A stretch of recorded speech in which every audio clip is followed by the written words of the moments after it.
Hello everyone. Day 3లో మనం day 3లో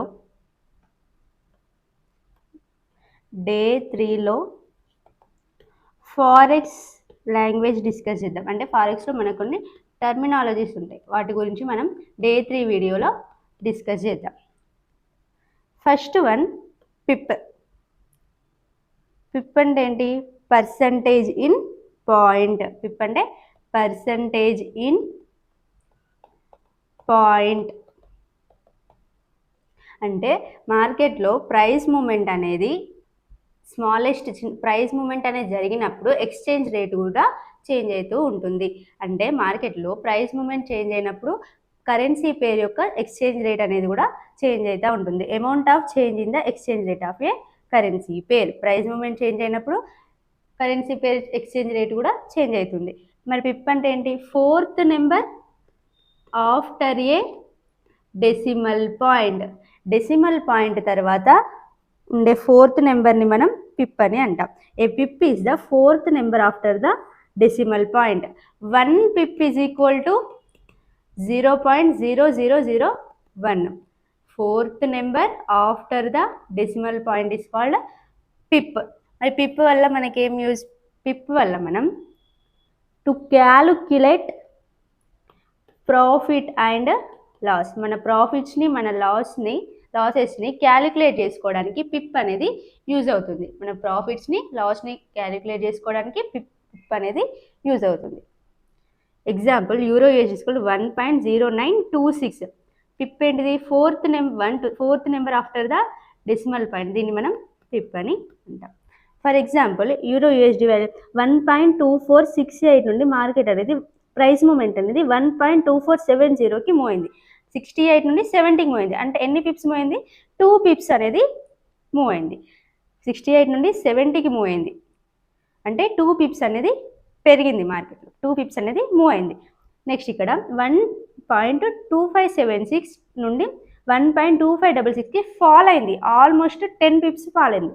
76 నుండి 66కి almost 10 Pips fall అయింది. కాబట్టి -10 పిప్స్. నెక్స్ట్ 1.2176 నుండి 1.2276, 176 నుండి 276, ఆల్మోస్ట్ 100 పిప్స్ అనేది యూరో యూఎస్డి ప్రైస్ మూమెంట్ అనేది రేజ్ అయింది. ఇలా ఎన్ని పిప్స్ మూవ్ అయింది? మరి 68 నుండి 69కి వెళ్తే 1 పిప్ మూమెంట్, 1 పిప్ అనేది మూమెంట్ జరిగింది. పిప్ అంటే ఏంటి? Percentage in point, fourth number after the decimal point. దాన్ని మనం పిప్ అని అంటాం. నెక్స్ట్ ఈ పిప్ క్యాలిక్యులేషన్లో fourth number after the decimal point అనేది అన్ని కరెన్సీ పేర్స్కి సేమ్, ఎక్సెప్ట్ జపనీసియన్ కరెన్సీ పేరుకి డిఫరెంట్గా ఉంటుంది. Pips on Japanese yen pair. అందులో మనకి ఎట్లా? Fourth number after the decimal point. Yen pair goes only up to the 2 decimal points, 2 decimal places. అంటే అక్కడ 1 పిప్ ఈక్వల్ టు 0.0001, ఇక్కడ 1 పిప్ ఈక్వల్ టు 0.01 మాత్రమే. అంటే యూరో జేపీవై, ఎగ్జాంపుల్ యూరో జేపీవై తీసుకుంటే 170.67 నుండి 170.68కి వెళ్ళింది. అంటే 67 నుండి 68కి పోయింది. 1 పిప్ అనే మూమెంట్ అనేది వచ్చింది ఇక్కడ. ఇక్కడ మళ్ళీ నెక్స్ట్ 67 నుండి 77, ఆల్మోస్ట్ 10 పిప్స్ మూమెంట్ అనేది ప్రైస్ మూమెంట్ అనేది జరిగింది ఇక్కడ. ఓకేనా? Next pipette. పిప్పెట్ అంటే ఏంటంటే 1/10th ఆఫ్ ద పిప్. దీన్ని మనం పిప్పెట్ అని అంటాం. 1 pipette is equal to 0.00001. For example, euro USD ఏంటి? 1.0926 నుండి 1.0928 పోయింది. ఆల్మోస్ట్ 2 పిప్స్ పోయింది. వీటిని మనం పిప్పెట్స్ అని అంటాం. నెక్స్ట్ పిప్ అంటే ఏంటి? ఇప్పుడు ప్రైస్ మూమెంట్, ప్రైస్ అనేది ఒక సర్టెన్ అమౌంట్ అంటే 1.2570 నుండి 1.2575 అంటే ఆల్మోస్ట్ 5 పిప్స్ ప్రైస్ మూమెంట్ని మనం పిప్ అని అంటాం. Next lot size. మనం ఫారెక్స్లో దేంట్లో ట్రేడ్ చేస్తాం? లాట్స్లో ట్రేడ్ చేస్తాం. లాట్స్ అంటే size of your position for how many units you are buying. మనం ఎన్ని యూనిట్స్ బై చేస్తున్నాం, ఆర్ ఎన్ని యూనిట్స్ సెల్ చేస్తున్నాం, మన పొజిషన్ బట్టి మనం ఎన్ని యూనిట్స్ బై చేస్తున్నాం, ఎన్ని యూనిట్స్ని సెల్ చేస్తున్నాం. మనకి లాట్ సైజ్ అనేది 3: standard lot, mini lot and micro lot. Standard lot అంటే lot size 1, lot size 1, mini lot అంటే 0.1, మైక్రో లాట్ అంటే 0.01, స్టాండర్డ్ లాట్ అంటే 1 లాట్, మినీ లాట్ అంటే 0.1, మైక్రో లాట్ అంటే 0.01 లాట్. స్టాండర్డ్ లాట్లో ఎన్ని యూనిట్స్? 1 lakh units. అంటే ఇప్పుడు ప్రైస్ అనేది 67 నుండి 68కి మూవ్ అయింది. మీరు ఇక్కడ లాట్ సైజ్ అనేది 1 లాట్ తీసుకున్నారు అంటే ఎన్ని పిప్స్ మూవ్ అయింది? 1 పిప్ మూవ్మెంట్. ఇక్కడ 1 పిప్కి మీరు 1 లాట్ వేస్తే ఇక్కడ మీకు $10 అనేటివి ప్రాఫిట్ వస్తుంది ఇక్కడ. అట్లా అంటే స్టాండర్డ్ లాట్ తీసుకుంటే ఫర్ ఎగ్జాంపుల్ మీరు 67 నుండి 68కి మూవ్ అయింది, మీరు ఇక్కడ 0.1 లాట్ వేసారు అంటే 10,000 యూనిట్స్. అంటే మూమెంట్ ఎంత? 1 పిప్ మూమెంట్, కాకపోతే 0.1 లాట్ కాబట్టి మనకి ఇక్కడ $1 వస్తుంది. ఇక్కడ 1 పిప్కి $10 స్టాండర్డ్ లాట్కి, ఇక్కడ మినీ లాట్కి 1 పిప్కి $1 0.1 లాట్కి. నెక్స్ట్ మైక్రో లాట్లో మనకు 67 నుండి 68కి మూవ్ అయింది యాజ్ ఇట్ ఈస్ మళ్ళీ. అంటే 1 పిప్ మూవ్ అయితే మనకి ఇక్కడ ఎంత? 0.01 లాట్ సైజ్ ఎంత? 0.01. మనకి ఎన్ని డాలర్స్? 1 పిప్కి 0.10 అనేది 1 పిప్కి $0.10. అంటే స్టాండర్డ్ లాట్కి అయితేనేమో 1 పిప్కి $10, 1 పిప్కి $10, మినీ లాట్కి అయితే $1, మైక్రో లాట్కి అయితే $0.10. ఓకేనా? లాట్ సైజ్ అంటే ఇది. నెక్స్ట్ మనకి ఇందులో కొన్ని టర్మ్స్ ఉంటాయి, బుల్లిష్ అని, bearish, long, short, stop loss, take profit, ఇలా మనకు కొన్ని వర్డ్స్ ఉంటాయి. వీటి గురించి డిస్కస్ చేద్దాం. బుల్లిష్ అంటే ఫస్ట్ బుల్లిష్ అంటే మార్కెట్ అనేది రేజ్ అవుతుంది అనుకుంటున్నాం మనం, మార్కెట్ అనేది రేజ్ అవుతుందని మనం బై చేసినాం, దీన్ని మనం బుల్లిష్ అంటాం. బుల్లిష్ అంటే మార్కెట్ అనేది రేజ్ అవుతుంది అని. బేరిష్ అంటే ఫాల్, మార్కెట్ అనేది ఫాల్ అవుతుంది అంటే మనం సెల్ చేస్తాం, దీన్ని మనం బేరిష్ అంటాం. అంటే మార్కెట్ అనేది ఫాల్ అయితే బేరిష్, మార్కెట్ అనేది రేజ్ అవుతే బుల్లిష్. బుల్లిష్ అంటే బై, బేరిష్ అంటే సెల్. నెక్స్ట్ ఒకవేళ మార్కెట్ అనేది బై సైడ్ వెళ్తుంది అనుకుంటే మనం లాంగ్ పొజిషన్ తీసుకుంటాం, బేరిష్ సైడ్ వెళ్తుందంటే అంటే సెల్ సైడ్ వెళ్తుందంటే షార్ట్ పొజిషన్ని తీసుకుంటాం. Next stop loss, take profit. Stop loss, take profit. For example మీరు 1000 దగ్గర మీ ఎంట్రీ పాయింట్, మీరు ఒక $100 టేక్ ప్రాఫిట్ పెట్టుకున్నారు, $100. 1:2 రిస్క్ రివార్డ్ రేషియో అనుకుంటున్నారు మీరు, అంటే 1:2 అంటే $50 మీ స్టాప్ లాస్. ఇలా మీరు అనుకున్న, మీరు ప్లాన్ చేసినట్టు మార్కెట్ అనేది వెళ్తే ఇది టీపీ, ఇది SL, stop loss, take profit. Buy చేసినాం, ఇక్కడ మనం బై సైడ్ చేసినాం కాబట్టి ఇక్కడ టీపీ, ఇది ఎస్ఎల్.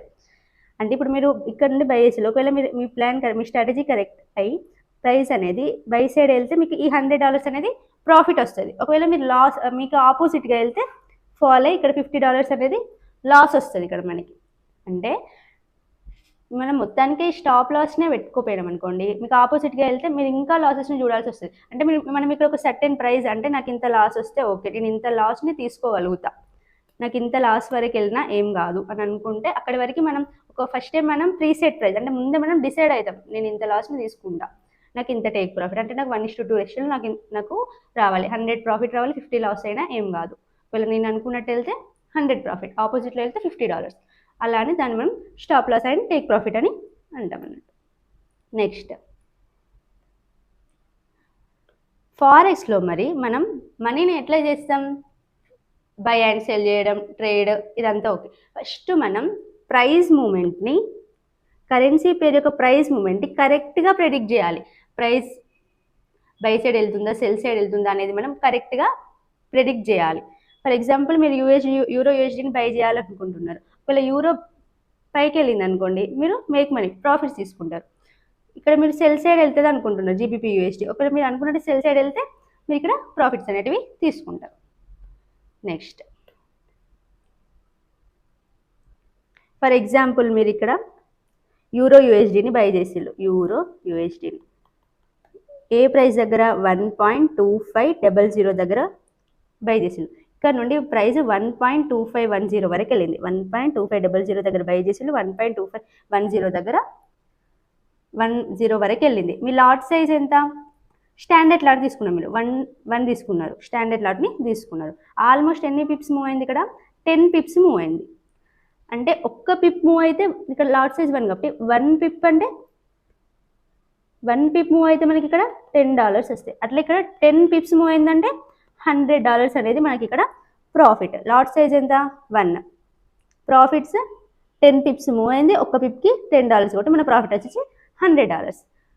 సేమ్ ఒకవేళ మీరు జీబీపీ యూఎస్డీని బై చేసిండు, జీబీపీ యూఎస్డీని, బట్ అది సెల్ సైడ్ వెళ్ళింది, 1.2828 దగ్గర బై చేసిండు, బట్ అది సెల్ సైడ్ వెళ్ళింది, 1.2608 వరకు వెళ్ళింది. ఆల్మోస్ట్ మీరు ఇక్కడ 20 పిప్స్ డౌన్ అయింది. ఇక్కడ మీరు పైకి వెళ్తే అంటే బై సైడ్ వెళ్తుంది అనుకున్నారు కానీ మీకు అది ఆపోజిట్లో వెళ్ళింది, అంటే 20 పిప్స్ కింద పడింది మార్కెట్ అనేది. ఇక్కడ మీరు లాట్ సైజ్ 0.2 తీసుకున్నారు.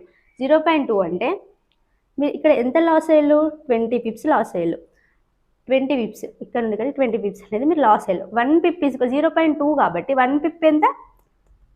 $2 కదా, కాబట్టి 20 × 2 ఎంత? 40, అంటే మీరు $40 లాస్ అయ్యారు ఇక్కడ. అంటే మనం లాట్ సైజ్ని ఎలా క్యాలిక్యులేట్ చేస్తాం? లాట్ సైజ్ అంటే మన ప్రాఫిట్ని మన లాస్ని ఎలా క్యాలిక్యులేట్ చేస్తాం? How to calculate? ఈ ఫార్ములా ఏంటిదంటే how to calculate profit and loss. How to calculate profit and loss. ఈ ఫార్ములా ఏంటంటే how to calculate profit and loss. ప్రాఫిట్స్ని లాస్ని ఎలా క్యాలిక్యులేట్ చేయాలనేది pip movement into position size is equal to profit or loss. అంటే ఎన్ని pips move అయింది into position size, అంటే ఒక్క పిప్ మూవ్ అయితే ఎన్ని dollars pip movement. For suppose 1 pip move అయింది ఇంటూ ఒకవేళ మనం స్టాండర్డ్ లాట్ తీసుకున్నాం, 1 లాట్ తీసుకున్నాం, ఎంత? ఒక్క పిప్ మూవ్ అయితే ఎన్ని డాలర్స్? $10, అంటే మనకి $10 ఇక్కడ ప్రాఫిట్ అని అర్థం. ఓకేనా? ఇది మనకి formula how to calculate our profits and loss అనేది దీనికి ఫార్ములా. నెక్స్ట్ మరి ఫారెక్స్ మార్కెట్ మనం ఎలా అనాలిసిస్ చేయాలి? First one technical analysis, second one fundamental analysis, third one sentiment analysis.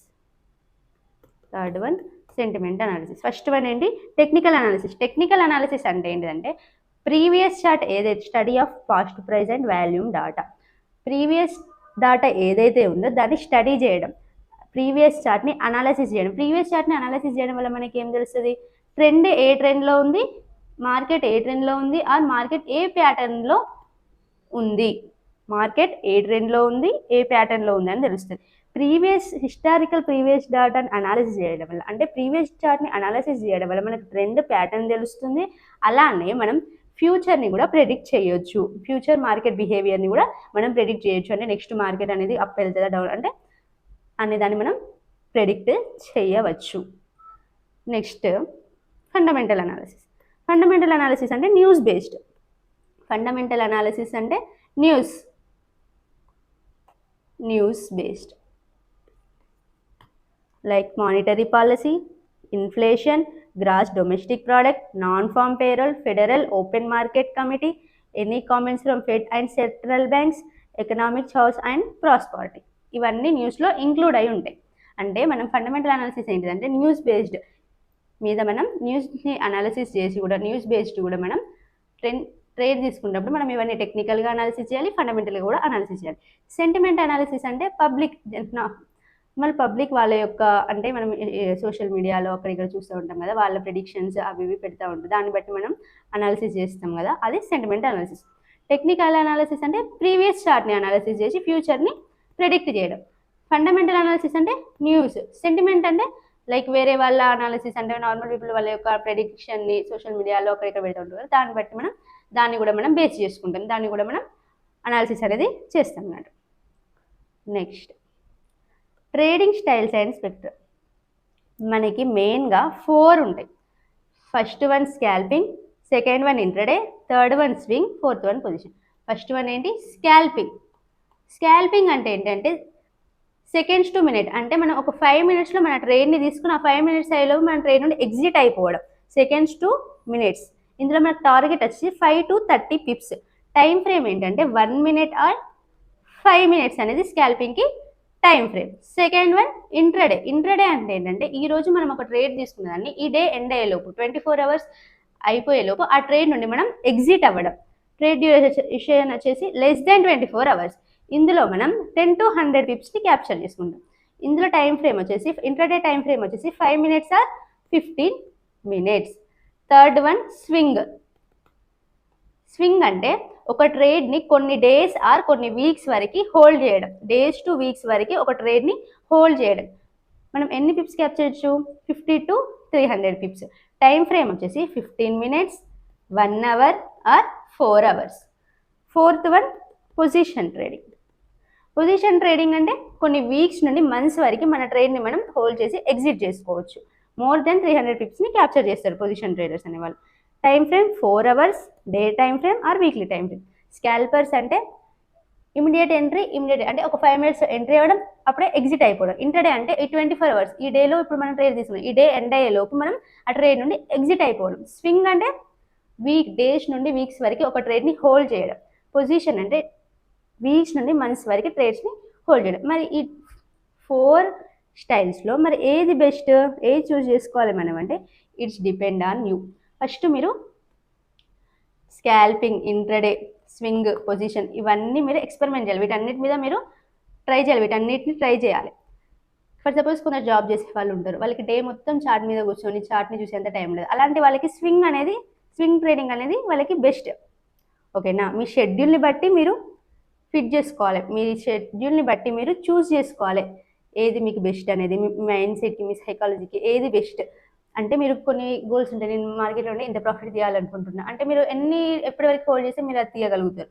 దాన్ని బట్టి మీ పర్సనాలిటీని బట్టి అంటే మీ మైండ్ సెట్ని బట్టి మీరు చూస్ చేసుకోవాలి. స్కాల్పింగా, ఇంట్రాడేనా, స్వింగా, పొజిషనల్ అనేది it's depend on you. Next choosing A broker. మరి మనం ఒక బ్రోకర్ అంటే ఏంటిది? మనం ట్రేడ్స్ ఎగ్జిక్యూట్ చేసుకోవడానికి మనం ఒక బ్రోకర్ని యూజ్ చేస్తాం. ఆ బ్రోకర్ని ఎలా చూస్ చేసుకోవాలి? మనం చూస్ చేసుకునే ముందు ఆ బ్రోకర్కి లైసెన్స్ ఉందా లేదా, లొకేషన్ చూసుకోవాలి. అలానే ఈజీగా విత్డ్రాల్ అవుతున్నాయా లేవా, మనకు కావాల్సిన అన్నప్పుడు మనం ఈజీగా విత్డ్రాల్ చేసుకునేలాగా ఉందా లేదా. నెక్స్ట్ మనకు ఒకవేళ ఏమైనా విత్డ్రాల్ అయినా ఏదైనా ప్రాబ్లం వచ్చినా కస్టమర్ సపోర్ట్ ఉందా లేదా, అంటే మనం వాళ్ళకి కాంటాక్ట్ అయ్యేటట్టు ఉందా లేదా. ట్రేడింగ్ కాస్ట్, ఇందులో మనకి కమిషన్స్ అని ఇట్లా కొన్ని కాస్ట్స్ ఉంటాయి. ఆ లో కాస్ట్ ఉన్న వాటినే మనం చేసుకోవాలి. మినిమం డిపాజిట్ చేసుకునేందుకు ఛాన్స్ ఉందా లేదా, లెవరేజ్ ఎంత ఇస్తున్నారు, ప్లాట్ఫామ్స్కి కనెక్ట్ చేసుకునే ఛాన్స్ ఉందా లేదా, లైక్ MT5 ఇలాంటివి చూసుకోవాలి. Like license, location, easy of withdrawal, quality, customer support, low trading cost, minimum deposit, leverage, platform వీటన్నిటిని చెక్ చేసుకున్న తర్వాతనే మనం ఒక బ్రోకర్ని చూస్ చేసుకోవాలి. నెక్స్ట్ ఒక ట్రేడ్ని ఎట్లా ఎగ్జిక్యూట్ చేస్తాం మనం? ఫస్ట్ మన బ్రోకర్ని ట్రేడింగ్ ప్లాట్ఫామ్కి కనెక్ట్ చేసుకోవాలి. ట్రేడింగ్ ప్లాట్ఫామ్ అంటే MT5కి మనం మన బ్రోకర్ని కనెక్ట్ చేసుకోవాలి. కానీ ట్రేడింగ్ అనాలిసిస్ ఎక్కడ చేయాలి? ట్రేడింగ్ వ్యూలో అనాలిసిస్ చేయాలి. ట్రేడింగ్ వ్యూలో అనాలిసిస్ చేయాలి. ట్రేడ్ ఎగ్జిక్యూషన్ మాత్రం MT5లో చేయాలి. ఫస్ట్ మనం మన బ్రోకర్కి మన MT5ని కనెక్ట్ చేసుకోవాలి. నెక్స్ట్ అనాలిసిస్ అనేది ట్రేడింగ్ వ్యూలో చేయాలి. Connect broker to A trading execution platform like MetaTrader 5. Analysis ఎక్కడ చేయాలి? చార్ట్ అనాలిసిస్ ట్రేడింగ్ వ్యూలో చేయాలి. అనాలిసిస్ ట్రేడింగ్ వ్యూలో చేయాలి. ట్రేడ్ ఎగ్జిక్యూషన్ అనేది MetaTrader 5లో ట్రేడ్ ఎగ్జిక్యూషన్ అనేది చేయాలి. ఎప్పుడు కానీ బ్రోకర్ని ట్రేడింగ్ వ్యూకి కనెక్ట్ చేసుకోవద్దు. బ్రోకర్ని ట్రేడింగ్ వ్యూకి కనెక్ట్ అనేది చేసుకోవద్దు. ఎందుకంటే అక్కడ మనం ప్రాపర్గా ట్రేడ్స్ అనేటివి తీసుకోవాలి. మన ఎమోషన్స్ కంట్రోల్లో ఉండగా మనం బై సెల్ అనేది చేస్తూ ఉంటాం. కాబట్టి మన బ్రోకర్ని ఎప్పుడైనా MT5కి మాత్రమే కనెక్ట్ చేసుకొని ఎగ్జిక్యూషన్ MT5లో చేయాలి, అనాలిసిస్ ట్రేడింగ్ వ్యూలో చేయాలి. నెక్స్ట్ మనకి ఇందులో మళ్ళీ bid price, ask price, spread, commission, swap అని కొన్ని ఉంటాయి. బిడ్ ప్రైస్ అంటే ఏంటి, ఆస్క్ ప్రైస్ అంటే ఏంటి? నువ్వు ఏదైనా కొనాలని అనుకుంటే నీకు అమ్మే వాళ్ళు కూడా ఉండాలి. అంటే బయ్యర్స్ ఎవరైతే ఉంటారో వాళ్ళకి సెల్లర్స్ కూడా ఉండాలి. ఫర్ ఎవ్రీ బై ఆర్డర్, నువ్వు ఒక బై ఆర్డర్ని చేస్తున్నప్పుడు there must be an equivalent cell order. Cell చేసే వాళ్ళు కూడా ఉండాలి. సెల్ చేసే వాళ్ళు ఉంటేనే కదా నువ్వు బై చేసేది. సో బిడ్ ప్రైస్ అంటే ఏంటి, ఆస్క్ ప్రైస్ ఏంటంటే, బిడ్ ప్రైస్ అంటే నువ్వు ఏ ప్రైస్కి సెల్ చేస్తున్నావు, ఆస్క్ ప్రైస్ అంటే నువ్వు ఏ ప్రైస్కి బై చేస్తున్నావు. Bid price that you sell to the market, ఏ ప్రైస్కి సెల్ చేస్తున్నావు. Ask price that you buy from the market, ఏ ప్రైస్కి నువ్వు బై చేస్తున్నావు అనేది. అంటే బిడ్ ప్రైస్ అంటే సెల్, ఆస్క్ ప్రైస్ అంటే బై. స్ప్రెడ్ అంటే ఏంటి? స్ప్రెడ్ అంటే difference between ask price and bid price and ask price. Ask ప్రైస్కి బిడ్ ప్రైస్కి మధ్యలో ఉన్న డిఫరెన్స్ని మనం స్ప్రెడ్ అని అంటాం. ఎగ్జాంపుల్ ఇక్కడ మార్కెట్ అనేది 1.3085 నుండి 1.3087 బై ప్రైస్. ఇక్కడ బిడ్ ప్రైస్ ఎంత? 1.3085 అనేది బిడ్ ప్రైస్. ఆస్క్ ప్రైస్ ఎంత? 1.3087 అనేది ఆస్క్ ప్రైస్. అంటే ఇది సెల్, ఇది బై. దీని మధ్యలో ఉన్న డిఫరెన్స్ ఎంత? 1.5. అంటే 85.5 87.0. వీటి మధ్యలో ఉన్న డిఫరెన్స్ ఎంత? 1.5. అంటే ఇక్కడ మన స్ప్రెడ్ ఎంత? 1.5 అనేది స్ప్రెడ్. స్ప్రెడ్ అంటే ఏంటిది? Difference between bid price and ask price. Bid price అంటే ఏంటి? సెల్. ఆస్క్ ప్రైస్ అంటే ఏంటిది? బై. Next commission. కమిషన్ అనేది ఫిక్స్ అయి ఉంటుంది. అంటే మీరు తీసుకునే ప్రతి ట్రేడ్కి బ్రోకర్కి కమిషన్ అనేది వెళ్తుంది అన్నట్టు. ఆ కమిషన్ అనేది బ్రోకర్ ఫిక్స్ చేసి ఉంటుంది. యూజువల్లీ ఇది fixed amount per trade by the broker. మీరు తీసుకునే పర్ ట్రేడ్కి ఫిక్స్డ్ అమౌంట్ అనేది కమిషన్ బ్రోకర్ ఫిక్స్ చేసి ఉంటారు. ఫర్ ఎగ్జాంపుల్ $7 అనేది మీ ట్రేడ్కి కమిషన్. మీరు బై చేసిళ్ళు, సెల్ చేసిళ్ళు. బై చేసినప్పుడు $7 కమిషన్, సెల్ చేసినప్పుడు $7 కమిషన్. సో టోటల్ కమిషన్ ఎంత? $14 అనేది బ్రోకర్కి మీరు ఇచ్చే కమిషన్. బై చేసిన, సెల్ చేసిన. $7 per lot on each trade. Each ట్రేడ్కి $7. ఇది ఒక ఎగ్జాంపుల్. అంటే ఒక్కొక్క బ్రోకర్కి ఒక్కొక్కలా ఉంటుంది కమిషన్ అనేది. ఇది జస్ట్ మీకు ఒక example. Buy 1 lot of EURUSD. ఒక లాట్ EURUSDని మనం బై చేసినాం. ఎంత commission? $7. Sell 1 lot of EURUSD. EURUSD 1 లాట్ని సెల్ చేసినాం. అప్పుడు ఎంత? $7 అనేది కమిషన్. టోటల్ కమిషన్ ఎంత? $14 అనేది total commission. Next transaction cost అని ఉంటుంది. ట్రాన్సాక్షన్ కాస్ట్ ఫార్ములా వచ్చేసి commission plus spread into pip. For suppose మీరు లాట్స్ 10 లాట్స్, పిప్ వాల్యూ ఎంత? $100 per pip. Commission $7, spread 1.5. Transaction cost commission ఎంత? $7 ప్లస్ స్ప్రెడ్ ఎంత? 1.5 into $100. So total ఎంత? $157 అనేది transaction cost. Next swap అంటే ఏంటిదంటే, ఇప్పుడు మీరు ఒక ట్రేడ్ని తీసుకున్నారనుకోండి, ఆ ట్రేడ్ని ఓవర్ నైట్ అంటే 1 డే హోల్డ్ చేయడం, ఆర్ 1 డే కంటే ఎక్కువ హోల్డ్ చేస్తే, 1 day or more than 1 day hold చేస్తే మీకు స్వాప్. అంటే మీరు ఇంట్రెస్ట్ ఛార్జెస్ని పే చేయాలి. ఇంట్రెస్ట్ ఛార్జెస్ని మీరు పే చేయాలి బ్రోకర్కి. దీన్ని మనం స్వాప్ అని అంటాం. నెక్స్ట్ ఇప్పుడు మనం మొత్తం ఈ క్లాస్ మొత్తం ఒకసారి మళ్ళీ డిస్కస్ చేద్దాం. మనం ఫస్ట్ అనాలిసిస్ ఎలా చేయాలి? Technical analysis, fundamental analysis, sentimental analysis.